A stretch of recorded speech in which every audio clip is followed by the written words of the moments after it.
I'm just going to give a customer service sort of message from RES Consulting here. Just free of charge. On the arm. Yeah, I mean, I like that. All of our stuff is on the arm for Rich Eisen Consulting. And the customer that I am providing the service to is any professional athlete that thinks for a split second that they can gamble against the rules of their sport for which they play, in which they play, and get away with it.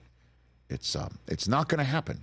If you use any site that is, one would say, conventional legal gambling site, it more likely than not, it's an official partner of the league you're playing for, or is some service that wants to become an official partner of the league that you're playing for.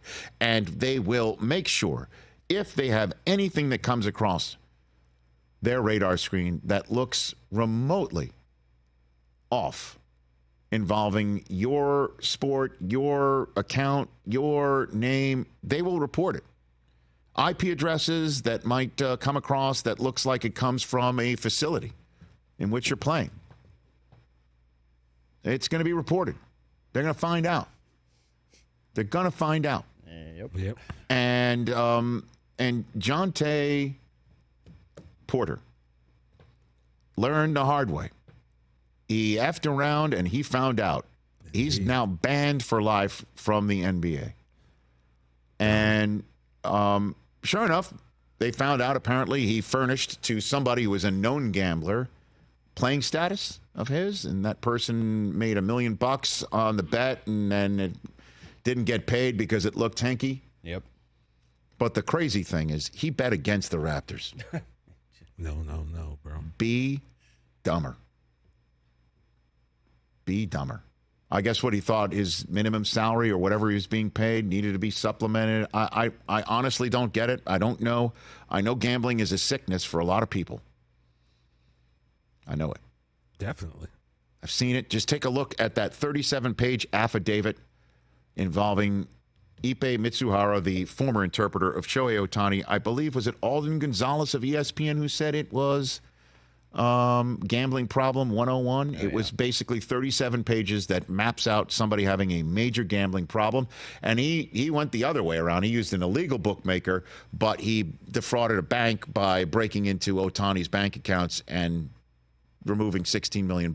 Still a lot of questions involved there. If he's $40 million in the hole, where's the other 24? Where's he getting that from? Unless it was owed to this bookie who will never collect it because apparently he's under investigation from the long arm of the law as well. Just don't do it. Yeah, this Jontay Porter thing, he bet against the Raptors 3 different times.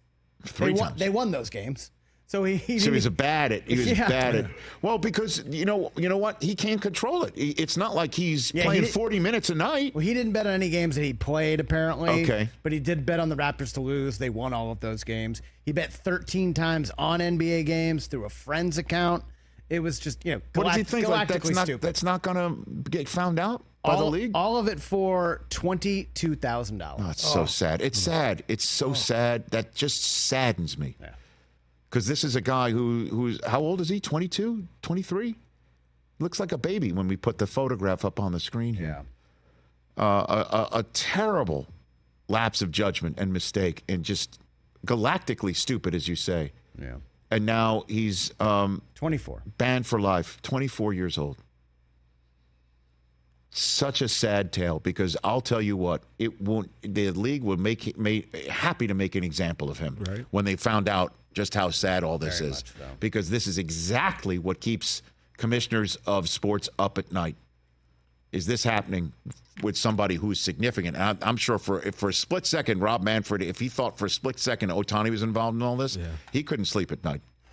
Thank goodness he wasn't and isn't. So that's our RES Consulting on the arm piece of advice. Catch the Rich Eisen Show every single day on the Roku channel, 12 to 3 Eastern, for free.